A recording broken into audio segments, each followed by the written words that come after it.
خلفائے راشدین، عام طور پر تو ہم کہتے ہیں حضرت ابو بکر، حضرت عمر، حضرت عثمان، حضرت علی. میں نے اپنی ذاتی رائے، حقیر سی رائے عرض کی ہے، اس میں حضرت حسن کا دور بھی شامل ہونا چاہیے 6 مہینے کا.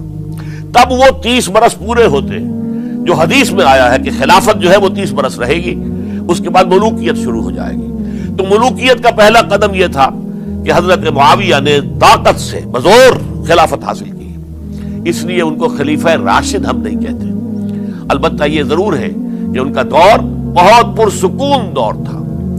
البتہ جب 10 برس گزر گئے حضرت معاویہ کے دور حکومت کو، اب میں یہاں لفظ خلافت کی بجائے دور حکومت استعمال کر رہا ہوں، جو کہ خلافت راشدہ سے ذرا اس کا فرق واضح ہو جائے.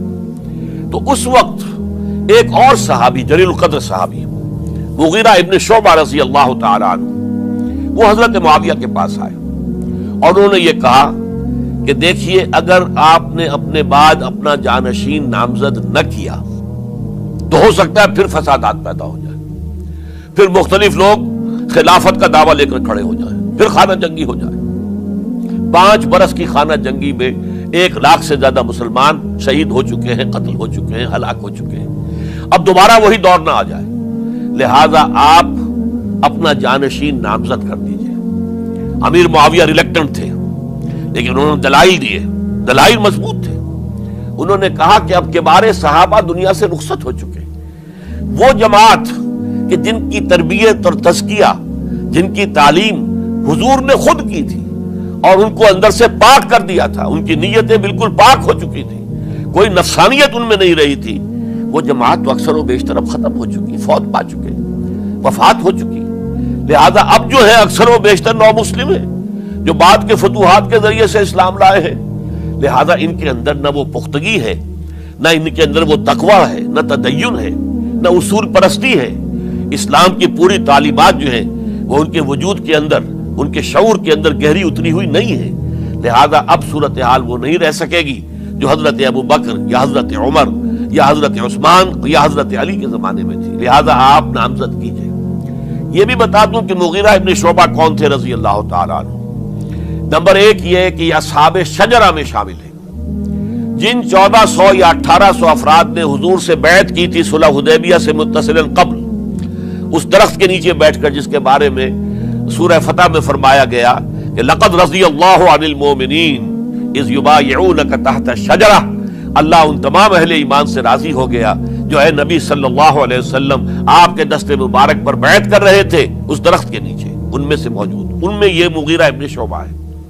پھر مغیرہ ابن شعبہ وہ ہیں کہ حضرت علی اور امیر معاویہ، ان کے درمیان جو خانہ جنگی ہوئی اس میں ہمیشہ حضرت علی کے ساتھ رہے، حضرت علی کے ہی وہ سپورٹر تھے، ان کے ساتھ تھے. اس پہلو سے اچھی طرح سمجھ لیجئے کہ یہ نہیں ہے کہ وہ در حقیقت کو پہلے سے وہ امیر معاویہ کے ساتھی تھے، نہیں.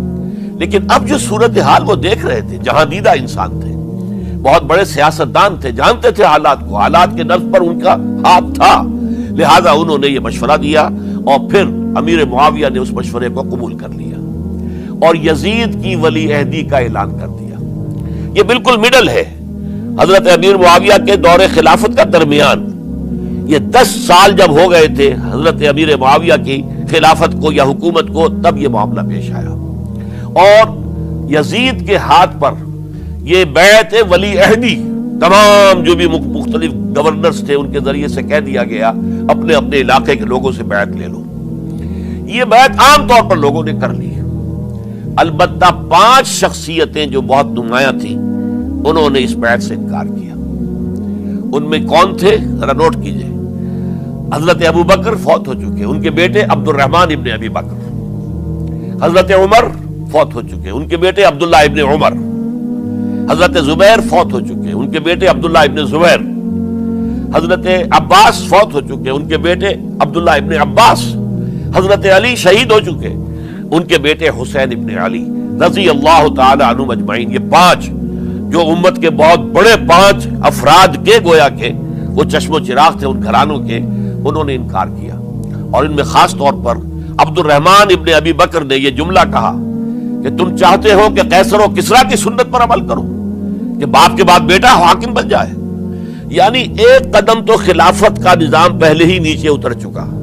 مشاورت سے تو حضرت امیر معاویہ کا بھی جو نسب ہوا ہے وہ مشاورت سے نہیں ہوا. ایک درجے میں وہ جو اللہ تعالیٰ کے رسول نے عمارت بنائی تھی شاندار، اس خلافت کا جو سیاسی نظام تھا، اس میں ایک تو کڑی آ چکی زوال کی کہ ایک شخص نے طاقت کے ذریعے سے خلافت حاصل کر لی.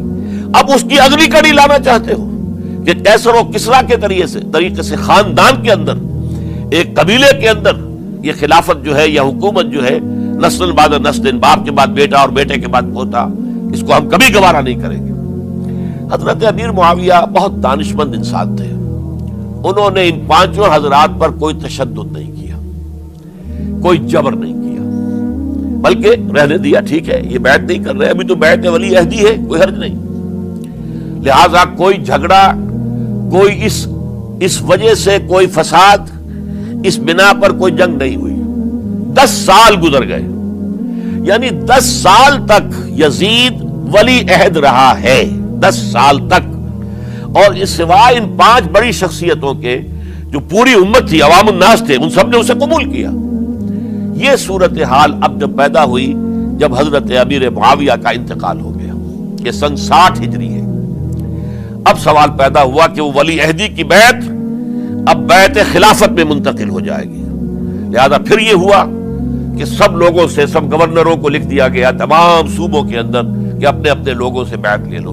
ظاہر بات ہے کہ وہاں کوئی ریفرنڈم نہیں ہوتا تھا، کوئی ووٹ نہیں ہوتے تھے کہ اس کی پرچیاں ڈالی جا رہی ہوں، ایک شخص سے رائے لینا نہیں ہوتی تھی، بلکہ اس وقت کی جمہوریت یہ تھی اور شورائیت یہ تھی کہ ڈفرنٹ کلینز ہیں، ڈفرنٹ فیملیز ہیں، ڈفرنٹ ٹرائبز ہیں، ان کے سردار، ان کے بڑے لوگ، ان کے اہم لوگ بیعت کر لیں تو گویا کہ سب کی بیعت ہو گئی. وہ ایک قبائلی نظام تھا اور اس میں یہ نہیں تھا نظام کے ووٹ بنے ہوئے ہوں اور اس کی پرچیاں ڈالی جا رہی ہوں. تو تمام عالم اسلام نے گویا کہ بیعت قبول کر لی اب یزید کی بحیثیت خلیفہ. اب وہ جو 5 آدمی تھے ان میں سے ایک فوت ہو چکے تھے، حضرت عبد الرحمن ابن ابی بکر رضی اللہ تعالی عنہما، دونوں فوت ہو گئے، لیکن باقی 4 رہ گئے. ان 4 کو نوٹ کیجئے، یہ بڑا سینسٹیو ایشو ہے جس پر میں اب گفتگو کر رہا ہوں. ان 4 میں کون ہے؟ عبداللہ ابن عباس، عمر میں سب سے بڑے وہ ہیں، اور ان کی شان یہ ہے کہ انہیں حبر الامہ کہا گیا ہے، امت کے سب سے بڑے عالم، اور قرآن مجید کے وہ سب سے پہلے مفسر ہیں. اصل جو جتنی بھی تفسیری روایات ہمیں ملتی ہیں حضرت عبداللہ ابن عباس کے شاگردوں سے، تابعین سے، لہذا ان کا بہت اونچا مقام ہے. حضرت عبداللہ ابن عمر، ان کا مقام بھی آپ کو معلوم ہے، حدیثوں کی کتنی بڑی تعداد ہے جو عبداللہ ابن عمر سے مروی ہے، اور اس کو سلسلۃ الذہب کی پہلی کڑی کہا جاتا ہے. روایت حدیث میں جو سنہری زنجیر ہے اس کا آغاز حضرت عبداللہ ابن عمر ہے. ایک طرف یہ دونوں ہو گئے، ان دونوں کی رائے کیا ہوئی؟ اگرچہ کام غلط ہوا ہے، یہ اس طریقے سے قیصر و کسریٰ کی روایت پر عمل کرنا غلط ہے، لیکن یہ اتنی بڑی غلطی نہیں ہے کہ اس کی وجہ سے باہمی جنگ و جدال ہو، خوریزی ہو، ایک دوسرے کی گردنیں کاٹی جائیں اور فتنہ و فساد پیدا کر دیا جائے. لہذا انہوں نے یزید کی بیعت کر لی. 2 حضرات رہ گئے، یہ نسبتاً نوجوان ہیں. ان دونوں کی پیدائش ہجرت کے بعد ہوئی ہے. ہجرت کے بعد پہلا بچہ جو مہاجرین میں پیدا ہوا ہے وہ عبداللہ ابن زبیر ہے. بلکہ کچھ عرصے تک مہاجرین میں جب کوئی پیدائش نہیں ہوئی تو وہ مکے مدینے کے منافقین نے کہنا شروع کر دیا تھا کہ یہ یہاں کے کمزور ہو گئے، نامرد ہو گئے، ان کی اولاد اب چلے گی نہیں. تو عبداللہ ابن زبیر جب پیدا ہوئے، اور آپ کو معلوم ہونا چاہیے وہ حضرت ابو بکر صدیق کے نواسے ہیں، حضرت عائشہ صدیقہ کی ہمشیرہ حضرت اسماء کے بیٹے ہیں عبداللہ ابن زبیر. اور زبیر بہت شجاع، بہت ہی بہادر انسان تھے. تو عبداللہ ابن زبیر کے اندر بھی وہی کیفیات تھی. انہوں نے کہا نہیں، اس غلطی کو ہم برداشت نہیں کریں گے. خونریزی ہوتی ہے تو ہو، لیکن ہم اسلامی نظام کو نیچے اترتا ہوا نہیں دیکھ سکتے.